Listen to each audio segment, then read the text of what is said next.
capítulo 3, do versículo 1 ao versículo 6.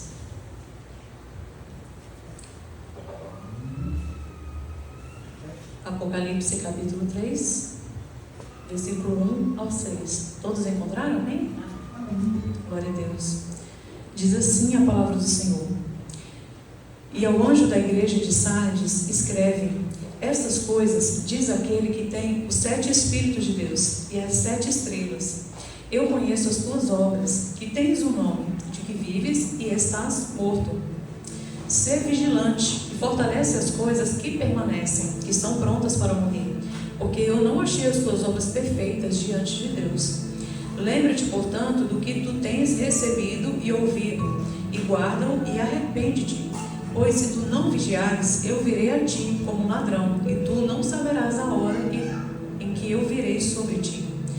Tens uns poucos nomes em Sardes que não contaminaram as suas vestes, e eles andarão comigo de branco, pois eles são dignos. Aquele que vencer será vestido de vestes brancas, e não apagarei o seu nome do livro da vida, mas eu confessarei o seu nome diante do meu Pai e diante de seus anjos. Aquele que tem ouvidos, ouça o que o Espírito diz às igrejas. Amém? Podem se assentar, irmãos? E nesse momento você fique ligado, concentrado na palavra do Senhor. Hoje nós estamos aqui, né? Alguns irmãos já sabem que nós estamos na série das cartas do Apocalipse, aos domingos. E hoje nós vamos falar da 5ª carta, né? Que é a igreja de Sardes. E essa igreja, queridos, também recebeu uma carta dura, né? Da parte do Senhor. Quando a gente analisa, é uma carta dura. E essa igreja ficava na cidade, ficava a 48 quilômetros da cidade de Tiatira, que é a última igreja que nós estudamos. E essa igreja, essa cidade na verdade, ela ficava sentada sobre um monte íngreme. Então, era uma cidade difícil de ser atacada, porque ela era muito fechada. Então, Sardes era conhecida por seu poderio militar, né? Pela sua defesa, pela sua segurança. E havia também um corredor que era fortificado. Então, essa cidade era praticamente, vamos dizer assim, inconquistável.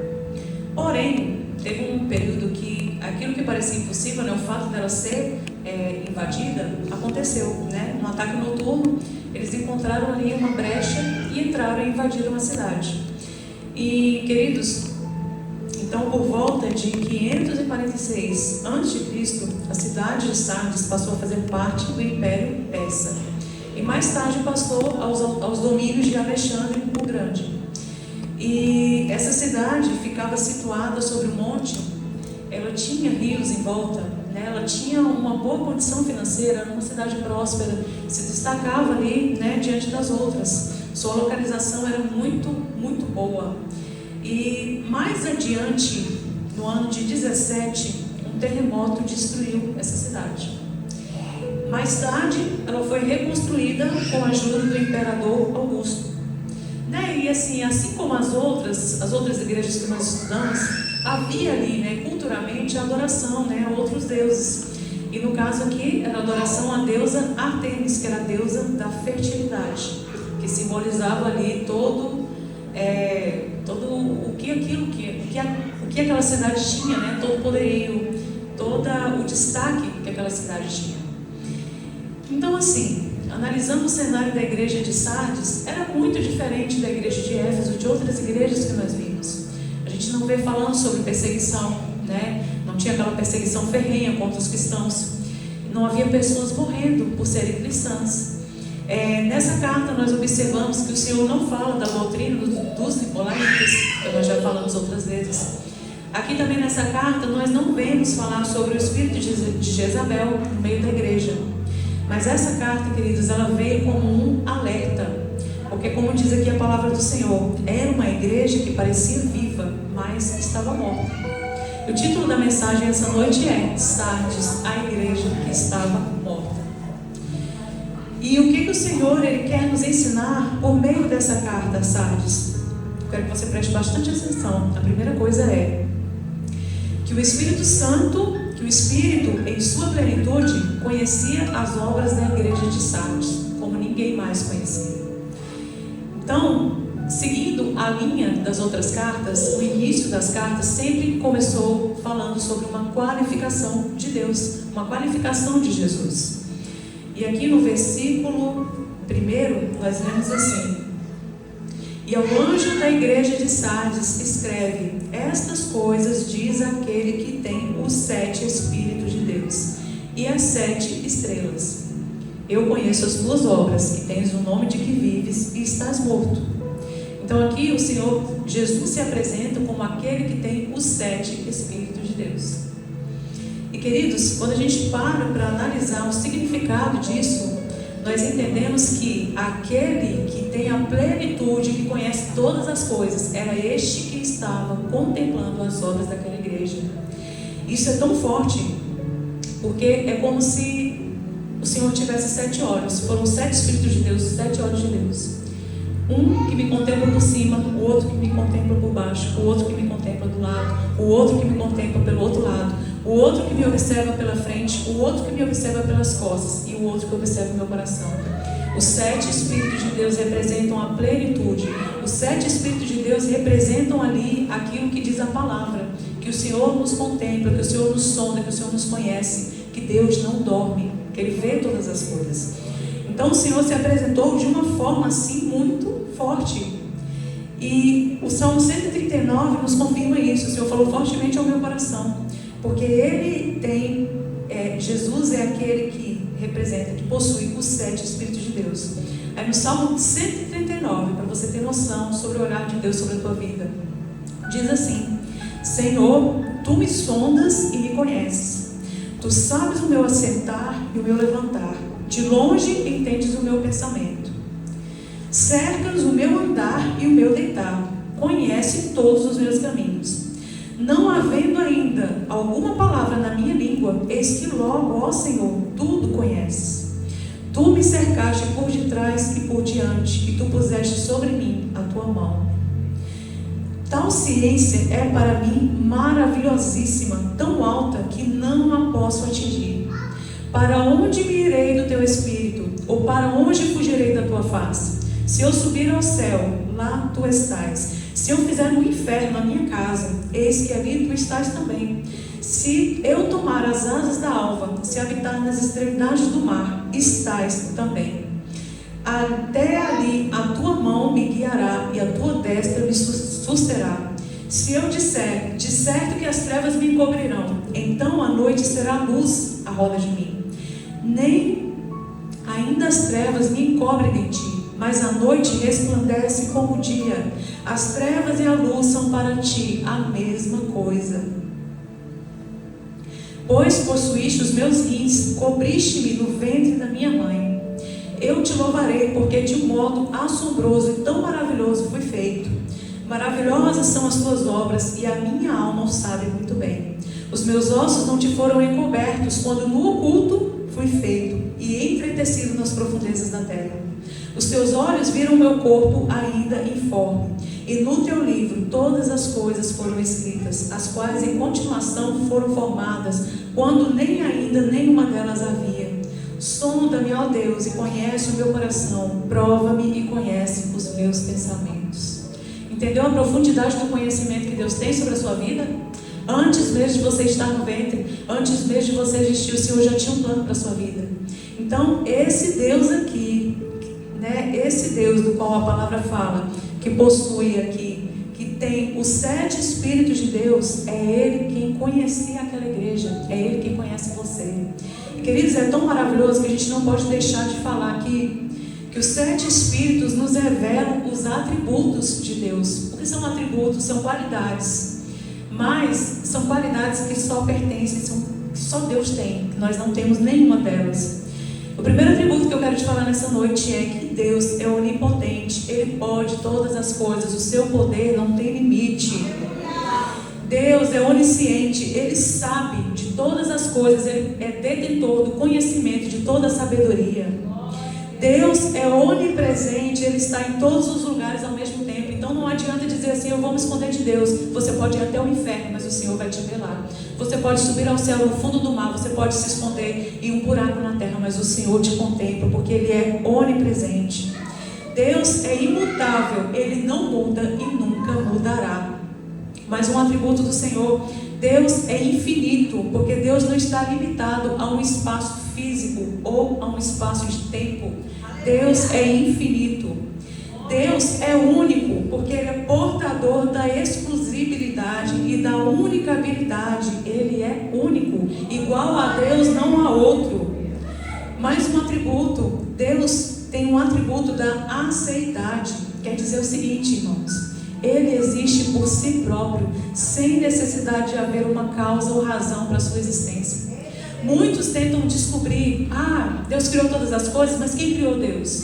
Sempre nós ouvimos, né? Principalmente ateus, a gente ouve muito: quem criou Deus? Ninguém criou Deus, porque Ele sempre foi, Ele é e Ele vai continuar sendo. Esse é um atributo que Ele tem. Ele existe por si próprio, sem necessidade alguma de haver causa ou explicação para a sua existência. Então, imagina só essa apresentação de Deus. É desse Deus que nós estamos falando.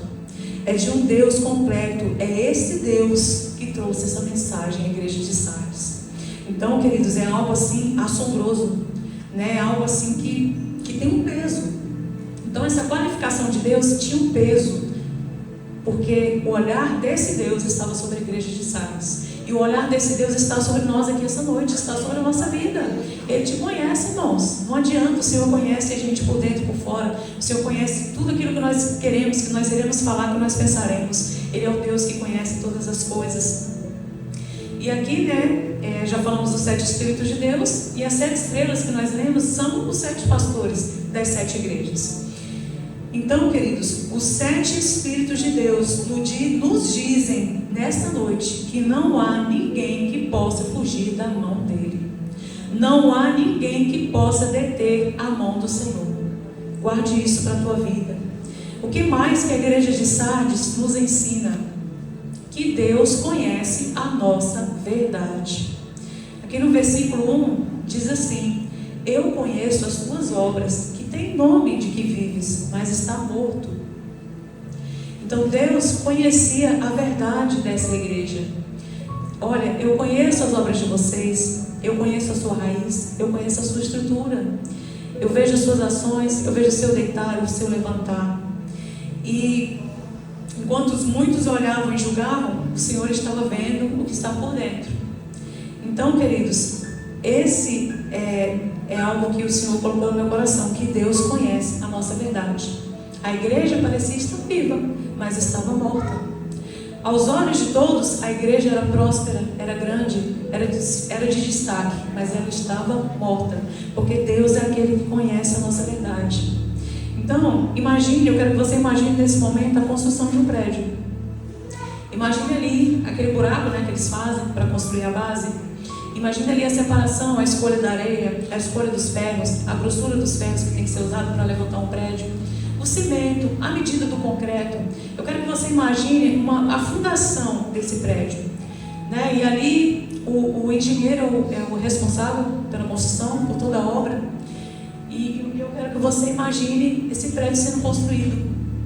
As areias que são corretas, né? Tem tipos de areia, como é que eu vou dizer, a finura, né? Tem areia mais grossa, tem areia mais fina, tem areia lavada, tem areia sabrosa, tem areia que não é apropriada para a obra. Então, queridos, imagine essas lajes sendo feitas, imagine as colunas, né? Nós temos aqui colunas na igreja, a grossura de cada coluna desse prédio. Então, aqui, o engenheiro civil, ele projeta, ele gerencia e ele executa a obra. Ele é o maior responsável. Se esse prédio tiver um problema lá na frente, quem vai ter que dar conta é ele. Então, a maior responsabilidade dessa obra é dele. Então, suponha que você vai comprar um apartamento, né? Águas Claras, aqueles andares lá, apartamento de 15, 20 andares. Deus me livre, eu tenho um pavor, não consigo morar em apartamento, gente. Quando eu vejo assim aquela altura, eu passo mal. Então, imagina, você vai comprar um apartamento. Você vai olhar assim, você vai ter como saber qual foi a areia que foi usada? Você vai saber a espessura do ferro, se foi a correta? Você vai saber como é que foi feito esse concreto, se a medida de areia, de brita, de pó de brita foi feita de forma certa? A quantidade de água, nós não saberemos. Né? Nós não temos como ver a estrutura, porque o que a gente vê é aquilo que é de fora. A aparência, a beleza, a decoração, a imponência que o prédio traz. Então ele pode parecer bonito por fora, mas por dentro a gente não sabe como ele foi feito. Por dentro nós não conhecemos como foi feita a sua estrutura, né? A gente não sabe ali os pormenores da obra. Mas, queridos, a gente vê a aparência, mas Deus via a base, a essência, a estrutura daquela igreja. E da mesma forma são as nossas vidas. Muitos olham para nós e falam assim: poxa, eu queria ser igual fulano, né? E às vezes a gente não sabe como é a raiz dessa pessoa. A gente não sabe como é ali a sua estrutura, se ela é firme, se ela é constante na presença do Senhor, né? Podemos admirar pessoas hoje, principalmente nas redes sociais. Podemos admirar pastores, grandes pregadores, cantores, mas não conhecemos a sua estrutura. E era isso que estava acontecendo na igreja de Sardes. Era uma igreja grande, imponente. Quando você procurar no Google, tem as fotos só de colunas. Essa igreja tinha 74 colunas. Era uma arquitetura admirável. Então, era uma igreja que era linda, né? As pessoas queriam ir, queriam conhecer, queriam visitar. Por quê? Pela sua beleza. Era agradável aos olhos, era atraente, era imponente, era admirável. Tinha um nome de prestígio, era conhecida por ser uma igreja viva, mas estava morta. Queridos, espiritualmente falando, as suas raízes estavam apodrecidas pelo pecado. A sua estrutura parecia ser forte, mas estava fraca. A sua fé parecia viva, mas estava morta. Seu nome era de prestígio, mas não era reconhecido como prestígio diante de Deus. A igreja de Sardes estava morta. Nós temos alguns estudos que o pastor dessa igreja se chamou Melitão, né? Encontraram um papiro escrito por esse Melitão com um dos seus sermões que foi pregado nessa igreja. E na época, né, ele também foi um grande escritor. Então, aparentemente, estava tudo certo. Aos olhos de todos estava tudo certo, mas Deus sabia que não, que aquela igreja estava morta. Então, queridos, Deus conhecia a verdade dessa igreja, Deus conhecia a verdade desse pastor. Enquanto o homem olha a aparência, Deus olha a essência, Deus olha o que tem no coração. Enquanto o homem olha performance, talento, capacidade, dom, o Senhor vê caráter, o Senhor procura caráter. Enquanto o homem olha uma igreja grande e próspera, Deus está vendo uma igreja corrompida. As obras da igreja de Sardes, como diz a palavra, não eram perfeitas diante de Deus. O Senhor as estava condenando. E isso acontece muito nos dias de hoje. Quantas igrejas nós temos aí, queridos? Igrejas grandes, de renome, de anos. Tem inúmeras igrejas, tem a sede que é gigantesca. Mas muitas delas estão como a igreja de Sardes. E essa carta é um alerta para nós, é um alerta urgente de Deus para nós essa noite. Porque nós podemos olhar para nós mesmos e dizer: eu tenho boa aparência, eu tenho reconhecimento, eu tenho um bom nome, eu tenho frutos. Mas se o meu coração não estiver reto diante de Deus, se a minha vida não estiver ali no prumo do Senhor, a aparência não basta. A aparência não vai nos levar a lugar nenhum. A aparência não vai me levar para o céu. Então hoje, o que a gente mais vê nas redes sociais? A aparência, seguidores, né? Aquilo que atrai, aquilo que é bonito de se ver, de se ouvir, que é gostoso de se ouvir. Mas, queridos, pode ter visibilidade, pode ter performance, pode ter conhecimento, pode ter estudo, pode ter aparência, mas a aparência não salva ninguém. Então, o alerta do Senhor para nós essa noite é que você se olhe no espelho e veja o que há no seu coração, veja o que a sua aparência está dizendo e analise se essa é uma verdade sobre a sua vida. É isso que o Senhor estava dizendo para essa igreja: olha, vocês têm cara de que vivem, mas vocês estão mortos. A aparência de vocês é boa, mas por dentro vocês não têm verdade. Pode ter frutos, mas os frutos não têm sinceridade com Deus, não tem nada com o céu. Tem muita gente se promovendo pela força das suas mãos, pela força de estratégias. Mas, queridos, nem tudo que o mundo aprova e promove não é aprovado por Deus, não é aceito por Deus. Nem tudo que a terra promove, o céu promove. Então, isso é muito sério. Boa reputação não salva ninguém. Então, Jesus estava dizendo para essa igreja: pare de viver de aparência. É tempo de se converter de verdade. É tempo de deixar para trás aquilo que você tanto preza, mas que te afasta de Deus. E sabe o que o Senhor vai dizer se não mudarmos? Eu não te conheço. É uma palavra dura, irmãos. Eu acho que essa é a palavra mais dura da Bíblia, é essa. É você estar na igreja, você abdicar do seu tempo, você vir para o templo, você vir a todos os cultos, mas você não ter uma verdade no seu coração, e naquele grande dia o Senhor virá para você e dizer assim: eu não te conheço. Qual é o seu nome? Então aqui a palavra diz em Mateus 7, 22 e 23: muitos me dirão naquele dia: Senhor, Senhor, nós não profetizamos em teu nome? Em teu nome não expulsamos demônios? Em teu nome não fizemos muitas maravilhas?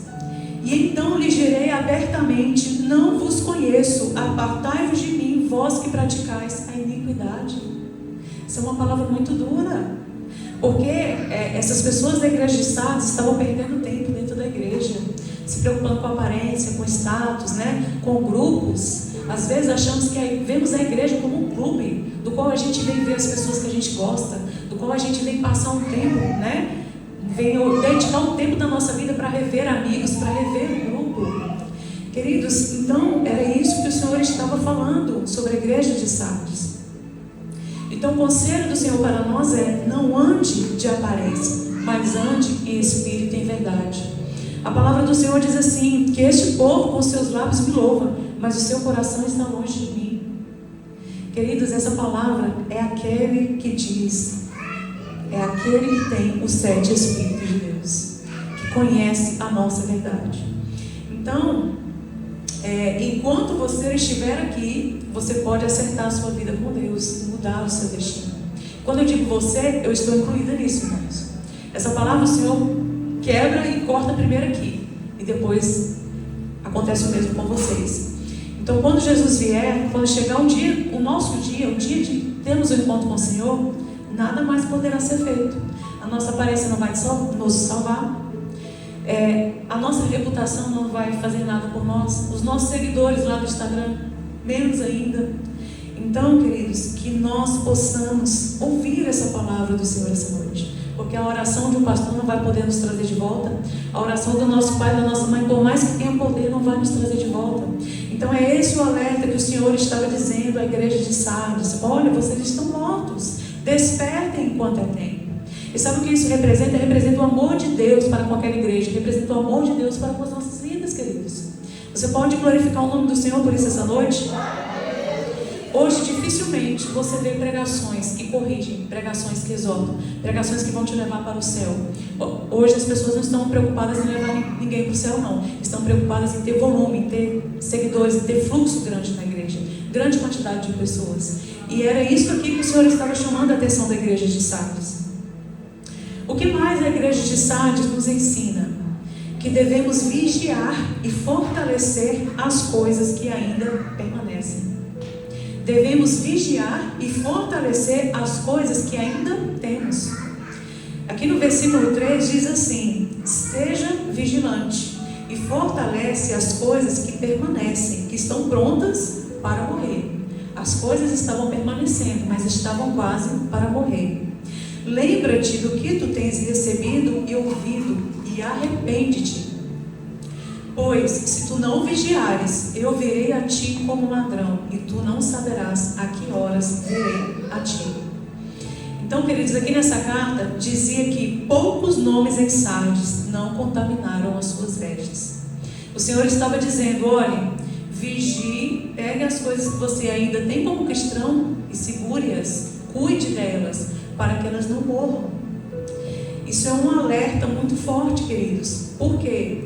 Nós podemos estar na igreja todos os dias, mas se eu não segurar ali a leitura da palavra, se eu não segurar ali a frequência no jejum, se eu não segurar a oração, eu estou deixando ir aquele pouco que me mantém de pé. Então o Senhor está nos chamando a atenção nessa noite, que possamos tomar cuidado, fortalecermos o que temos, para que a gente não venha morrer. Talvez você diz assim: realmente meu jejum está muito pouco, é só uma vez na semana e olhe lá, talvez a minha oração está ali 15 minutos, é muito pouco, eu posso melhorar. Talvez a leitura da palavra você não está dedicando, poxa, passei semana sem pegar um versículo da Bíblia. É isso que o Senhor está dizendo. Pega o pouco que você tem e fortaleça. Pegue o pouco tempo que você tem e vai aumentando gradativamente, vai dedicando ao Senhor, porque isso vai fortalecer vocês. A Bíblia diz assim, que devemos vigiar, porque o nosso espírito pode estar pronto, mas a nossa carne é fraca. Então a nossa carne cansa, a nossa carne se enfada dessas coisas. Manter as disciplinas espirituais não é fácil, irmãos. É uma luta diária, porque todo dia está essa guerra da carne contra o espírito. E quem vai vencer? Vai vencer aquele que você mais alimentar. Se você alimentar mais a tua carne, né, com as coisas, com os prazeres, a sua carne vai vencer essa guerra. Mas esse é o convite do Senhor, que você alimente mais o seu espírito, que você fortaleça o seu espírito, que você fortaleça aquilo que você tem em suas mãos, porque todos nós temos algo em nossas mãos, assim como o Senhor diz aqui na palavra. E uma coisa que o Senhor falou comigo, sabe o que é que mais falta no povo de Deus hoje? Sabe o que é que mais tem levado as pessoas a essa situação, como está descrito aqui na igreja? A falta de temor. Irmãos, os crentes hoje não têm mais temor. A palavra diz que o temor do Senhor é o princípio da sabedoria. O temor do Senhor é como uma barreira que vai nos impedir de pecar, né? A presença do Espírito Santo também dentro de nós é como um alerta que vai nos impedir antes de pecarmos. Então o que falta hoje nas igrejas é o temor do Senhor. Quando você tem temor do Senhor, você vai pensar várias vezes: poxa, Jesus, eu quero fazer isso aqui, mas aí você já vai ficar assim, ó, você já vai ficar agoniado. Eu não vou fazer. E ali, ó, o temor te livrou, o temor te poupou de pecar contra o Senhor. Então, nós somos falhos, nós pecamos por pensamentos, por sentimentos, por obras, por atitudes, por palavras. Nós pecamos a todo momento. Eu fico impressionada porque assim, nós podemos estar aqui, eu posso estar aqui pregando essa palavra com vocês e acabar o culto eu falar uma palavra terrível ali fora. Então temos que estar vigilantes o tempo inteiro, queridos. E o temor do Senhor, ele vai nos livrar de pecarmos. O temor do Senhor vai nos ajudar nas nossas fraquezas. Deus conhece a fraqueza de cada um. Não tem esse crente que diz que é forte, que está ali, ó, que é uma torre, que está ali o tempo inteiro vigiando e orando e jejuando e lendo a palavra. Não tem esse, queridos. Mas o Senhor está dizendo aqui: pegue o que você tem e fortaleça. Pegue o que você tem em mãos e fortaleça, segure. Não deixe que isso seja perdido. O que o Senhor condena, o que tem acontecido hoje? As pessoas têm se programado para pecar, porque não tem temor de Deus. Então eu posso estar aqui na igreja e vou falar assim: eu vou sair daqui da igreja, sei lá, e vou para um bar. Tem um bar aqui do lado. Eu estou programando o pecado que eu vou cometer. Então o Senhor, a palavra do Senhor diz assim, que nós crentes não pecamos habitualmente, né? Não é um hábito nosso. Mas o Senhor condena esse pecado que é programado. Irmãos, às vezes a gente programa o nosso pecado. A gente organiza ali, marca o dia e a hora para a gente pecar. E é isso que o Senhor está falando. Olha, você pode até estar aqui na igreja adorando, mas você já tem um pecado programado na sua cabeça. Amanhã é segunda-feira, amanhã a gente vai para o trabalho. Aí a gente já vai assim: meu Deus, amanhã eu vou falar tal coisa para fulano. E você vai ali e já peca. Você tem um pecado programado. E é isso que o Senhor está dizendo, falando sobre isso. Que possamos pedir temor ao Senhor. Que possamos ser vigilantes, queridos. Que a gente não planeje pecar contra Deus. Que a gente não planeje pecar contra o nosso irmão. Devemos alimentar sim o nosso espírito e fortalecê-lo. A palavra do Senhor diz assim: fuja de toda aparência do mal. Parecia que é mal? Fuja.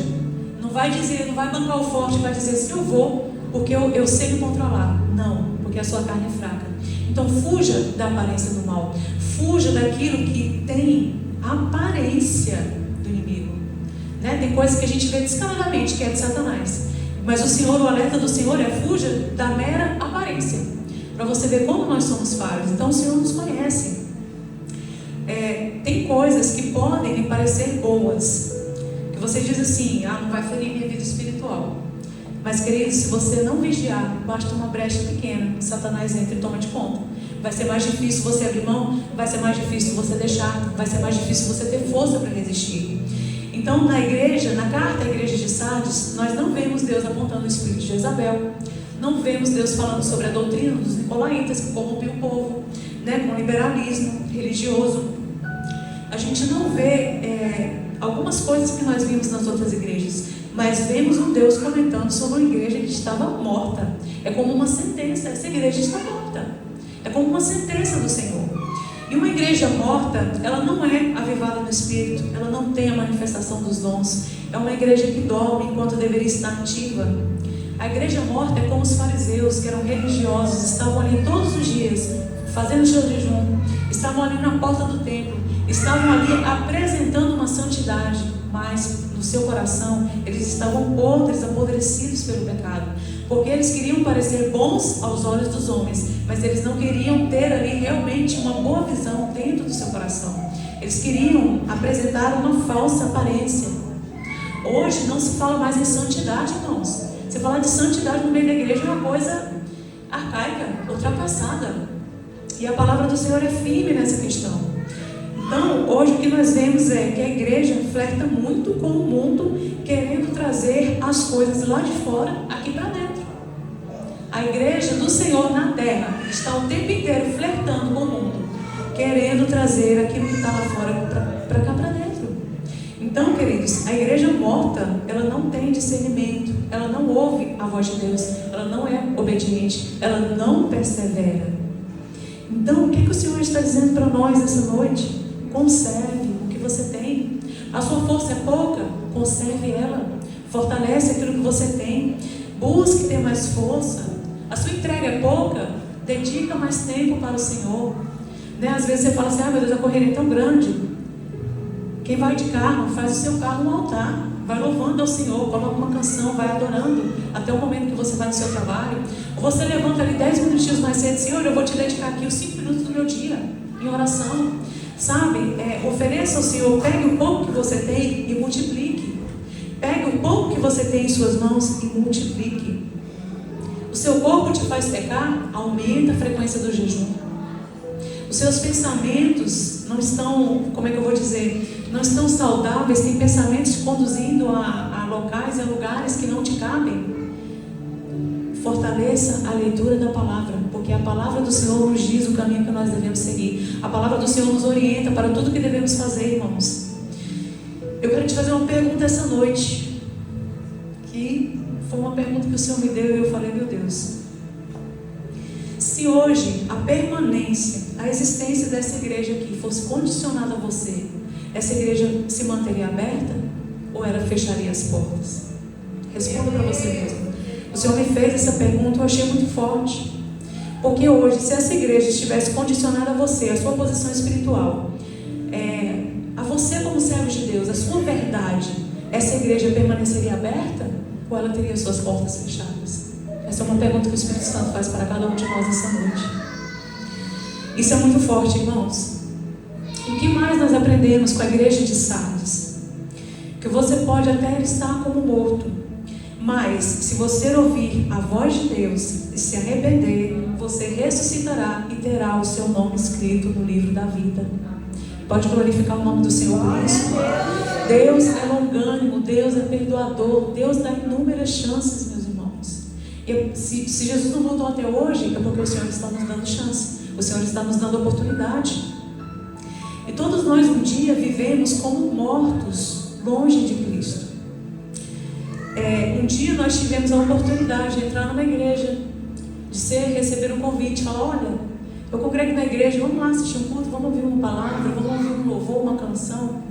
Todos nós um dia nós tivemos essa oportunidade e nós aceitamos a Cristo como nosso Salvador, nós entregamos a nossa vida a Ele. Então todos nós um dia já vivemos como mortos.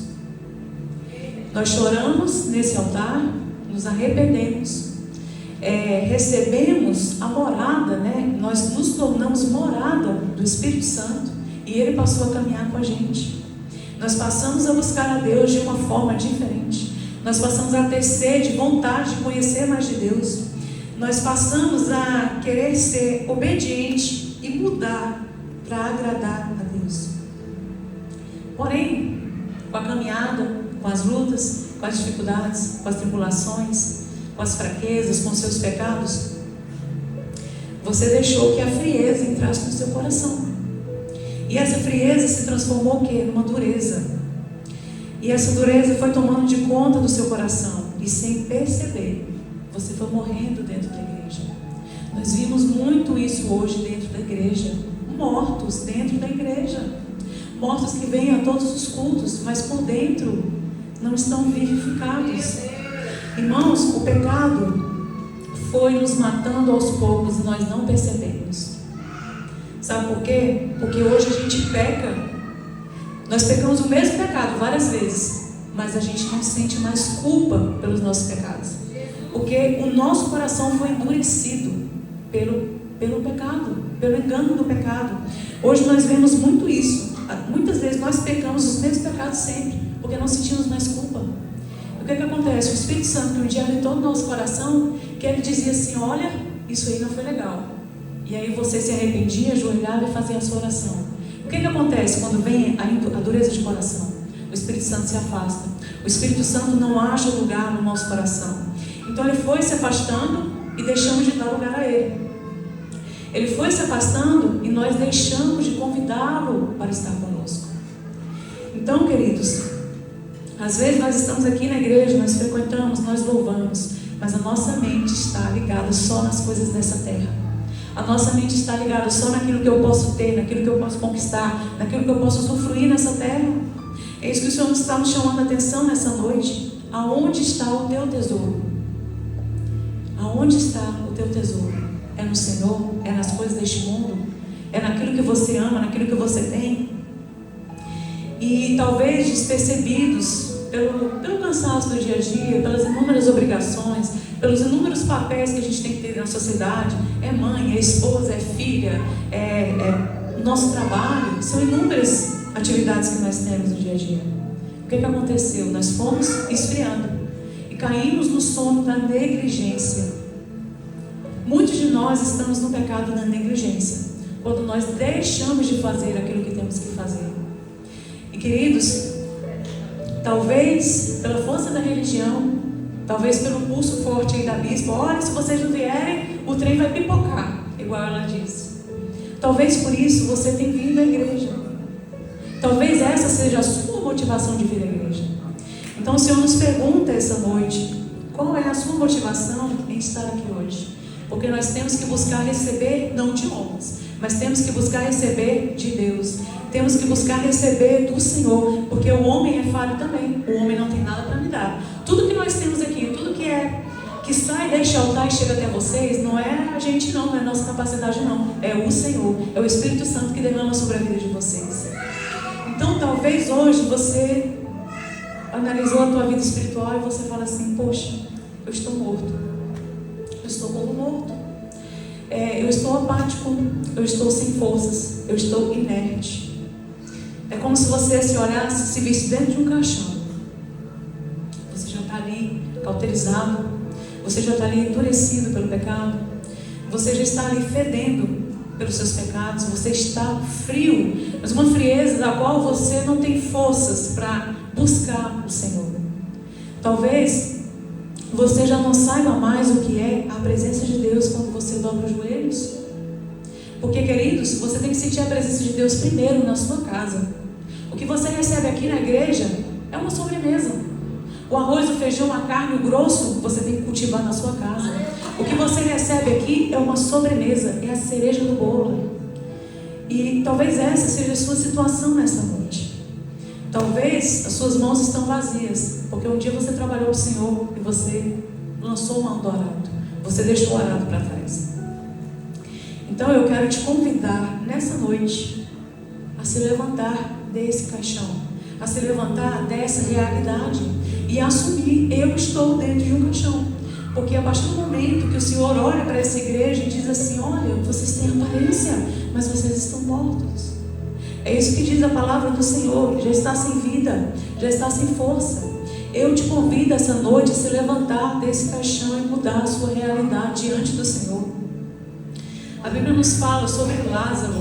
Lázaro não foi apóstolo, não foi discípulo, Lázaro foi amigo de Jesus.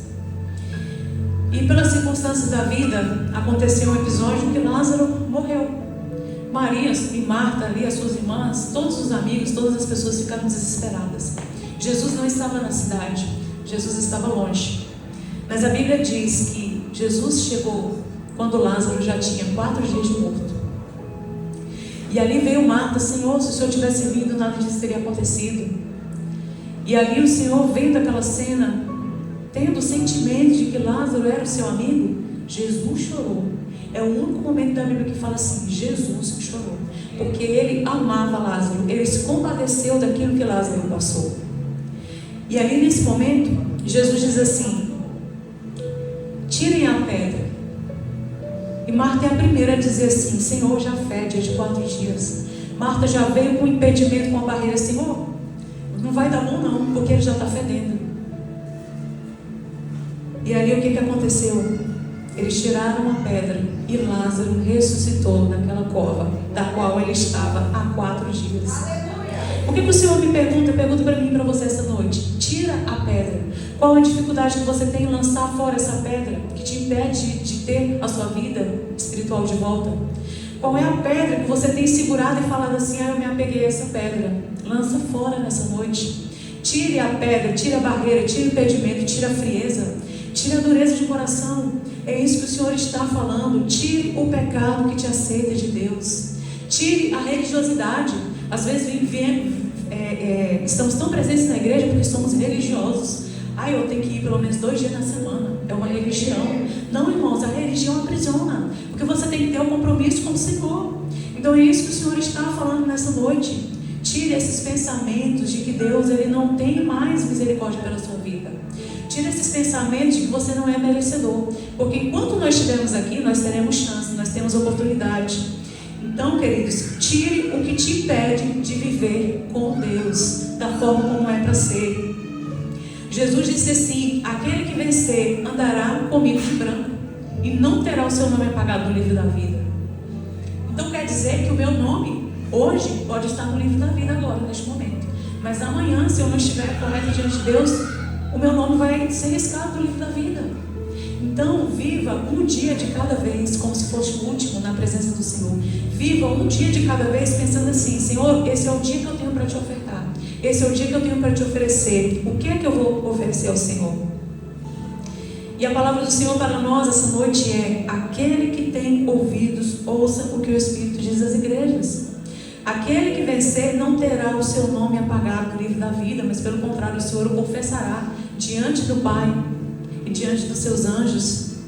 Então, queridos, o convite do Senhor para nós essa noite é: sepulte as coisas que não combinam com você.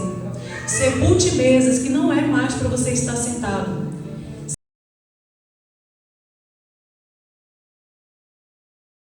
Sepulte rodas de conversa que te fazem endurecer a sua consciência. Sepulte tudo aquilo que não pertence mais a você, queridos, da qual Deus não está. Sepulte aqueles hábitos que você enraizou, que você cultivou inúmeras vezes e que te fizeram endurecer a sua consciência. Por isso que você não sente culpa quando peca. Lance fora, lance no caixão nessa noite esse velho homem, essa velha natureza. Eu nasci assim, eu cresci assim, vou morrer assim. Sepulte isso essa noite. Deposite no caixão esse velho homem, cheio de eu, de vontade, de ego. Não, tudo tem que ser do meu jeito. Sepulte, queridos, os traumas. Muitos de nós estamos assim carregados de traumas, de coisas que nós estamos assim carregando como fardos nas nossas costas que não eram mais para estar. Porque quando Jesus nos chamou para servi-lo, tudo se fez novo. Nova criatura Ele nos fez. Então por que a gente insiste em ressuscitar esse passado? Por que a gente insiste em ressuscitar esses traumas? Se Deus já fez tudo novo. Sepulte as maldições hereditárias. Tem muita gente que olha para a sua vida e fala: poxa, eu estou assim porque lá atrás aconteceu com a minha família. Sepulte isso essa noite. Sepulte alianças que não agradam a Deus. Sepulte amizades com amigos que te levam à perdição, que não te levam para perto de Deus. É isso que o Senhor está dizendo. Eu quero te convidar a ficar de pé nessa noite. Porque a palavra do Senhor diz assim: que nada poderá me afastar do amor de Deus que está em Cristo Jesus. nada poderá nos afastar do amor de Deus que está em Cristo Jesus. Eu quero ler aqui para finalizar em Romanos aqui para você, que diz assim: o que diremos então a estas coisas? Se Deus é por nós, quem pode ser contra nós? Aleluia. Aquele que não poupou o seu próprio filho, mas o entregou por todos nós, como não dará gratuitamente também com ele todas as coisas? Quem acusará alguma coisa aos escolhidos de Deus? É Deus que os justifica. Quem os condenará? É Cristo que morreu e foi ressuscitado, o qual está à direita de Deus e também intercede por nós. Quem nos separará do amor de Cristo? Será a tribulação, ou a angústia, ou a perseguição, ou a fome, ou a nudez, ou o perigo, ou a espada? Aqui no versículo 37 diz assim: mas em todas essas coisas somos mais do que vitoriosos através daquele que nos amou. Você é mais do que vitorioso em Cristo. Então por que você insiste em entrar no caixão de volta? Por que você insiste em lembrar da tua velha vida, dos seus velhos hábitos, da tua velha postura? Porque você insiste em manter como algo de estimação aquilo que é para ser deixado no caixão, aquilo que é para ser lançado fora. É isso que o Senhor nos coloca em análise essa noite. Não devemos ter aparência de vivos, devemos estar vivos. Aleluia. Não devemos ter apenas a aparência de que estamos bem diante de Deus, mas devemos estar bem diante do Senhor. Essa palavra falou muito ao meu coração, porque o amor de Deus, ele é insistente. O amor de Deus é incomparável. Os ensinos dessa carta aqui, dessas cartas, são alertas para nós, sabe? São ajustes de rotas. Tem bênçãos que não chegam até nós porque nós estamos insistindo em manter o velho homem e a velha mulher. A gente está apegado ao passado. Então, deposite no caixão nessa noite o seu passado, os seus pensamentos que te afastam de Deus, as suas vontades. Coloque em oração, em jejum. Meu Deus, eu tenho vontade de fazer tal coisa. Coloque em jejum: Senhor, tira essa vontade de mim. Sabe o que falta? É estarmos mais próximos do Senhor. O que falta é você pegar a sua pouca força e falar assim: Jesus, é isso que eu tenho, o Senhor me ajuda? O Senhor caminha comigo a partir de hoje? O Senhor vai me dar força, o Senhor vai me sustentar, mesmo eu tendo pouco? Eu quero que você abra as suas mãos nessa noite e que você olhe espiritualmente. O que você tem nas suas mãos? O que você tem ainda que você diz assim: olha, Senhor, eu ainda oro um pouco, eu leio um versículo por dia. Ofereça, mostre para o Senhor aquilo que você tem nas suas mãos. É esse pouco que você tem, que você, junto com Deus, com a sua força de vontade, o Senhor vai tornar em muito. É no pouco que Deus coloca no muito. Então apresente o seu pouco, a sua pouca força, a sua pouca disposição. Talvez você esteja realmente cansado, talvez você esteja assim, fadigado com as lutas, com as barreiras, com as dificuldades, com tantas coisas do dia a dia. Mas o convite do Senhor para nós essa noite é: pegue aquilo que ainda permanece antes que morra. Pegue aquilo que você tem antes que tudo se perca. Porque Deus tem um lugar. Deus tem um lugar reservado para você. Deus quer ver você andando de branco ao lado dele. O Senhor quer ver você aquele dia ali. Olha, eu te conheço. Eu te conheço, Solange. Eu te conheço, Kelly. Eu sei quem é você. Eu sei das suas obras. Porque eu tenho os 7 Espíritos de Deus que sondam o nosso coração na profundidade. Então imagina nessa noite os 7 Espíritos de Deus sondando o teu coração, de frente, de trás, de cima, de todos os lados, sondando todas as coisas. É esse Deus que está aqui essa noite. E eu te peço nesse momento que nós possamos orar e que você apresente e abra o teu coração para o Senhor. E você apresente a Deus o que você tem nas suas mãos. E você peça: Senhor, multiplica a minha pouca força. Multiplique o que eu tenho em mãos. Que você confesse ao Senhor aquilo que precisa ser deixado. Que você confesse ao Senhor os seus pecados. Que você confesse ao Senhor a razão de você estar como está hoje. Que você confesse ao Senhor, fala como um diálogo. Porque Ele é Pai. Ele não é um Deus distante. Ele é onipotente, onipresente. Ele é único, Ele é infindável, Ele é infinito. Mas Ele é Pai. Deus é Pai. E o Pai perdoa. Um pai insiste no filho, por pior que ele seja. O filho pode ser um ladrão, pode ser um assassino. O pai, se for para a prisão, o pai e a mãe vai lá visitar. Deus é um pai amoroso, é um pai que conhece a sua criação. O Senhor conhece a tua vida. Por isso, ore fervorosamente ao Senhor nessa noite, porque o Espírito Santo está aqui sobre nós. Senhor, meu Deus e meu Pai, eu te apresento, Senhor, nossas vidas em tuas mãos essa noite. Eu te apresento a tua casa. Eu te apresento, meu Deus, aquilo que nós temos em mãos, porque cada um de nós temos algo em mãos para oferecer, para dedicar ao Senhor. E eu te peço, Pai, que o Senhor venha mudar a realidade da vida espiritual dos teus filhos essa noite. Que o Senhor venha mudar, meu Deus, as posturas. Que o Senhor venha, Pai, dar discernimento. Que o Senhor venha colocar temor. Que o Senhor venha colocar tremor da tua palavra. Que o Senhor venha, meu Deus, essa noite, em teu nome eu te peço, que o Senhor venha intervir em favor da tua igreja, em favor da vida espiritual da tua igreja. Oh, Espírito Santo, esteja sondando neste momento, o Senhor que tem um sete Espírito de Deus, o Senhor que conhece o nosso deitar e o nosso levantar, o Senhor que entende de longe o nosso pensamento, as nossas vontades, o Senhor que conhece melhor do que ninguém as nossas fraquezas, o Senhor que conhece e vê todas as coisas. Que o Senhor olhe para os teus filhos nessa noite, para nossas vidas como um pai que ouve, um pai que entende, um pai que ama, um pai que insiste, um pai que corrige, um pai que abraça e recebe os teus filhos nessa noite. Eu te peço, Pai, eu profetizo sobre a vida dessa igreja, sobre a vida de cada membro aqui, que haja assim um fortalecimento espiritual, que haja um renovo da parte do Senhor, que o teu Espírito Santo venha alcançar cada um com a tua unção, com a tua presença maravilhosa.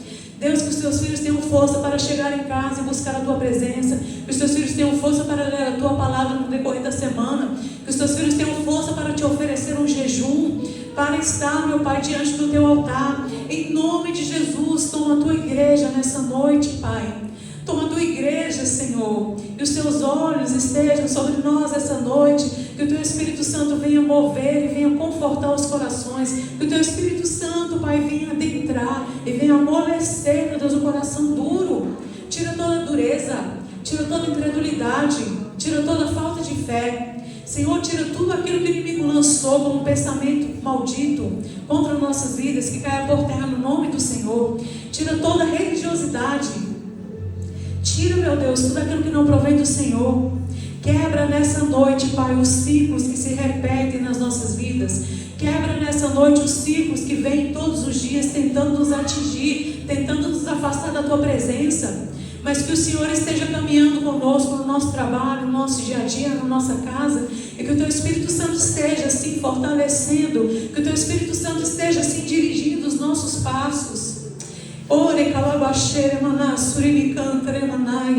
Coloca temor, meu Deus, no coração dos teus filhos. Coloca compromisso, Senhor. Coloca, meu Pai, um amor. Renova o primeiro amor no meio desta igreja. Renova o primeiro amor dentro desses corações. Senhor, em nome de Jesus, que o teu Espírito esteja, meu Pai, à porta dos nossos lábios. Que o teu Espírito esteja morando e habitando dentro de nós, para que não possamos pecar de forma habitual, mas que o Senhor possa, sim, Pai, nos conduzir em vitória na nossa caminhada cristã, na nossa caminhada espiritual. Deus, em nome de Jesus, eu te apresento a vida de cada um e te peço, Senhor, que a aparência seja verdade, que pareça realmente aquilo que é, que pareça a luz que o Senhor diz que nós somos, que a tua luz apareça, que possamos ser o sal da terra, que possamos fazer a diferença essa noite, Pai. Que possamos ser, Senhor, repletos da Tua presença, de tal forma que o Teu Espírito nos impeça de pecar, que o Teu Espírito nos alerte antes de pecarmos. Que o Senhor esteja, meu Deus, à porta dos nossos lábios, antes que a gente venha proferir palavras que não agradam ao Senhor. Que o Senhor esteja, meu Deus, guardando nossos pés e nos livrando de mesas, de amizades, de pessoas que não são mais, que não nos pertencem mais. Nessa noite, Pai, que os Teus filhos venham sepultar tudo aquilo que é necessário deixar para trás, tudo aquilo do passado, os pecados de estimação, tudo aquilo que eles prezam, mas que desagrada o nome do Senhor, que seja sepultado essa noite no nome de Jesus, que seja depositado num caixão, que seja enterrado no nome de Jesus. Eu profetizo vida sobre essa igreja, eu profetizo vida sobre a tua vida, sobre a tua casa, sobre a tua família. Eu profetizo força, renovo espiritual, eu profetizo comunhão com Deus, eu profetizo relacionamento com Deus sobre a tua vida. Que nenhum mal venha te alcançar, mas que você seja casa viva de Deus, que você seja igreja viva de Deus, que você seja um testemunho de uma igreja viva do Senhor, a qual dá frutos, a qual gera amor, a qual gera frutos, a qual está firmada e alicerçada na pedra, que é Cristo. No nome de Jesus, eu te peço, Pai, abençoa a tua igreja, abençoa cada um dos teus filhos nessa noite. E te agradecemos, Pai, por mais esse alerta, essa palavra, Pai, que nos sacudiu por dentro. E que o teu Espírito continue caminhando conosco, nos mostrando aquilo que precisamos melhorar, aquilo que precisamos fortalecer em nossa vida, no nome de Jesus. Amém. Amém. Os irmãos receberam a palavra do Senhor? Irmãos, eu sinto um temor, uma graça tão grande de Deus aqui. O temor, o Senhor está colocando temor nos corações. Aleluia. A graça do Senhor está sendo derramada sobre essa igreja. Aleluia. Você pode sentir a graça do Senhor. Você pode sentir um toque diferente do Espírito Santo. Oh, Espírito Santo, esteja o Senhor com cada um dos seus filhos, Pai, durante essa semana, meu Deus, e para todos sempre. Que você guarde, cultive, que você olhe para o caixão, que você olhe para o pecado. Toda vez que bater a tua porta, você vai dizer assim: eu já te enterrei. Aleluia. Na autoridade do nome de Jesus, você não tem mais poder sobre a minha vida. Eu já enterrei você naquele caixão. Amém? Você tem autoridade no nome de Jesus. Não é pela nossa força, não é pela nossa postura, não é pela nossa aparência, não é porque somos bons, mas é na autoridade do nome de Jesus. Temos autoridade, irmãos. Use a autoridade que o Senhor deu para vocês e lança fora. Amém? Eu agradeço a oportunidade em nome de Jesus. Eu agradeço ao Senhor.